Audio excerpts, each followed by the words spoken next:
Okay, Lara, what have you learned today? That fancy has three meanings. Really, tell us. Fancy tulip, fancy For example, give us an example. colors. I like the fancy hat. You- It's a fancy hat. Okay, give us another meaning for fancy.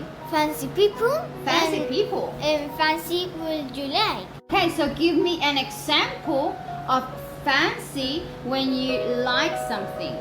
Okay. Fancy and ice cream. Very good, fancy and ice cream. So we have fancy and ice cream when you like something, when you are offering something, and fancy people. Can you give us an example of fancy people? Like with a lot of money. People with a lot of money, fancy people. In Spanish, they are gente pija, fancy Yes. people. And what's plain people? Plain people, they don't have money. Well, no, normal people. Normal people. It's not that they don't have money, Yeah. they are normal people. But fancy people are people that are always well dressed. So you have three meanings. Can you explain a little bit more? Okay. What do you know about this word?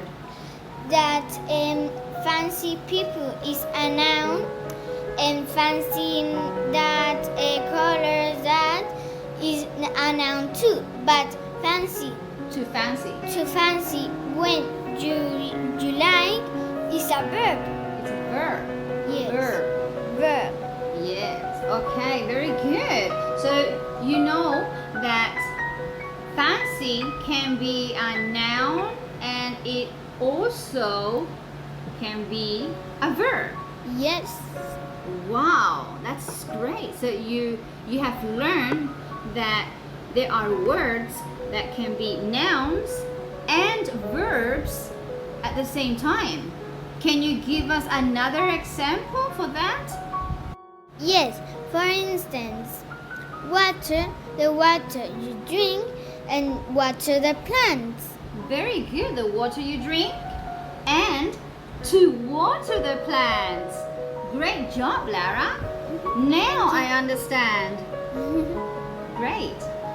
Goodbye. Goodbye.